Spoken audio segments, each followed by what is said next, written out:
I want to let you know that I'm going to do, as I said, everything I can. And I'm going to ask you, too, to do everything that you can to elect Meg Whitman. It's a matter of survival for our wonderful state. Thank you very much.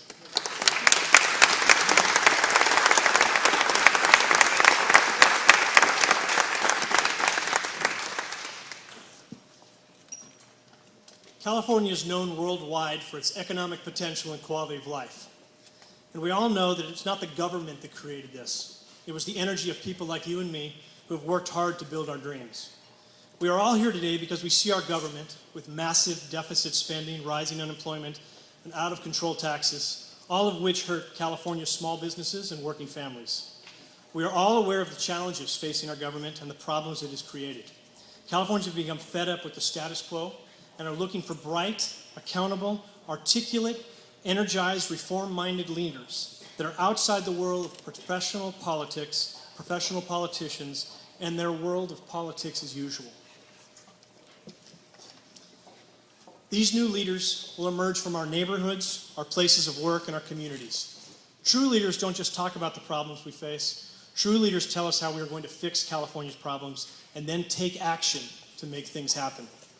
I was reading a newspaper interview with Meg Whitman a couple of weeks ago, and she was quoted as saying it's better to do 3 things at 100% than 15 things at 50%. And she went on to state that her 3 areas of focus will be job creation, government spending, and public education. In that simple, straightforward quote, Meg Whitman has shown that she understands what Californians want from government and from their next governor. It is my honor to introduce to you a bright, creative problem solver with real-world solutions. Republican candidate for governor, Meg Whitman.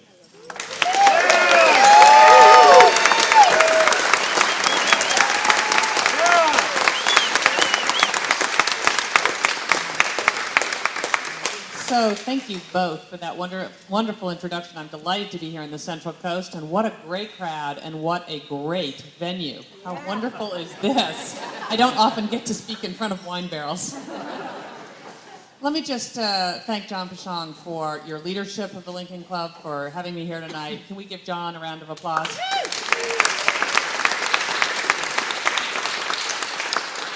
And let me also thank Bill Simon. Bill Simon is one of my statewide co-chairs. He came on early to endorse my campaign.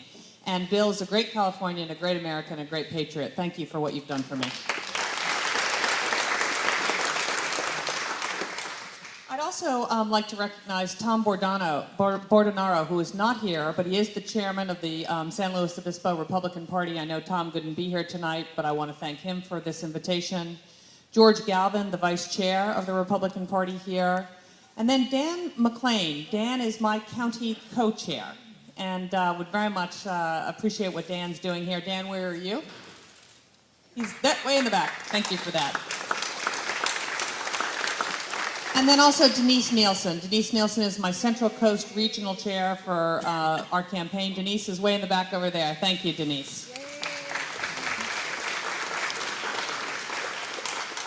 So what I thought I'd do tonight is tell you a little bit about myself, tell you why I'm running for governor, because everyone, as I walked down through the crowd tonight, said, why in the world do you want this job? Give you a quick update on the race, and then I'd love to answer questions from the audience, so don't be shy.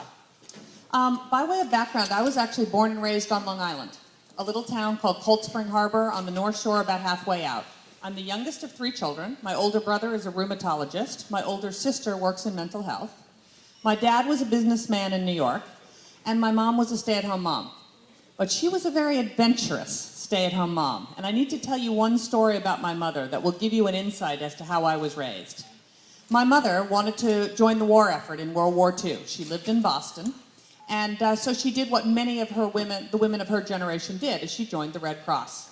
And she came to work the first day, and they said, actually, we need this class of women to go to the South Pacific. We need you to go to New Guinea. So my mother flew from Boston to San Francisco, then got on a troop ship for 35 days from San Francisco to New Guinea. She said the very best thing about that was she got seasick and lost 35 pounds. She arrived in New Guinea, and the base commander came to greet the women. And he said, "We have a tremendous shortage of airplane mechanics and truck mechanics. Which of you women would like to volunteer?" My mother had never looked under the hood of anything, I assure you. But she raised her hand because she knew that was where the need was greatest. And 4 years later, she was in New Guinea for 4 years. She was a certified airplane mechanic and a certified truck mechanic. And she used to, thank you. And she used to say to my brother and my sister and me, she said, "You can do anything you want," because I'd never looked under the hood of anything, and now I can overhaul a Jeep engine faster than the men. I went to public school, and I'll come back to that, because I promise you I would not have been able to be the CEO of eBay or run for governor of California had I not had a terrific public school education with a great math and science program. I then was fortunate enough to be in just the 4th class of women to attend Princeton University. I arrived in the fall of 1973 with 100 women out of 1,200, and we had a great time for a whole variety of reasons. I was an economics major. I played sports at Princeton and then was fortunate enough to go on to Harvard Business School. So you might be saying, how did this East Coast girl end up in California? Well, when I was at Harvard Business School, I met my husband, who was studying to be a doctor in medical school in Boston.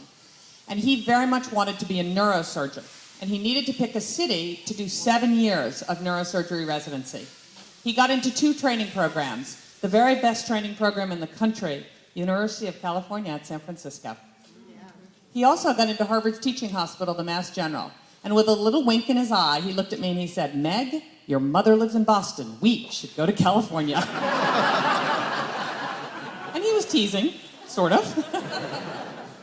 But we decamped to the Haight-Ashbury, right above the Haight-Ashbury, next door to UCSF as newlyweds in 1981. He walked to work at UC, and I started my first job in California, which was actually at Bain & Company, the management consulting firm. And in the small world department, guess who my first boss and my boss for most of the 10 years I worked at Bain & Company was? Mitt Romney. And of course, that's how I ended up working on Mitt's campaign many years later. While we were in San Francisco, we had 2 boys. Our oldest son is named Griff, and he has graduated from college, and I am proud to report has a job and is paying his own rent.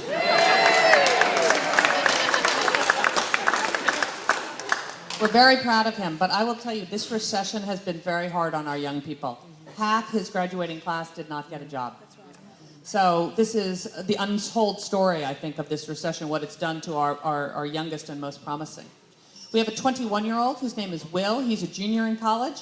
He's a rugby player, and he is a politics major. So this has been great fun for him.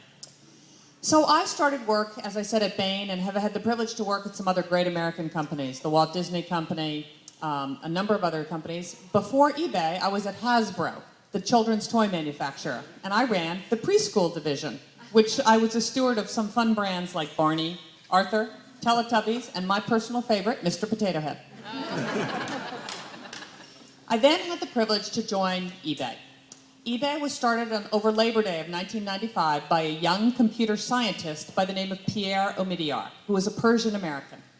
And in the summer of 1997, he was looking for a CEO because the company was growing at 70% compound monthly growth rate, meaning every month the company was 70% bigger than the month before. And so I was persuaded to come meet him. And I said to him, "What are you looking for in a CEO?" And you have to remember, Pierre was just 29 years old. And I said, "What are you looking for in a CEO?" And he looked at me and he said, "Adult supervision." Which kind of gives you an insight into Pierre. Pierre did not need adult supervision. He was 29 going on 40, but it did show he didn't know. He was willing to say what he did not know. And what I saw at eBay was something quite remarkable. In many ways, a very Republican concept. Pierre had created a level playing field where your next door neighbor has an equal chance of success to a large corporation, where we provided the tools for small businesses to grow and thrive, but it was inspired individuals who took up those tools. And I liked very much what John said. You know, wealth in the United States is created by inspired individuals, not the government. And we saw that every single day at eBay. So Pierre and I took eBay from 30 employees and $4.7 million in revenue to 10 years later, 15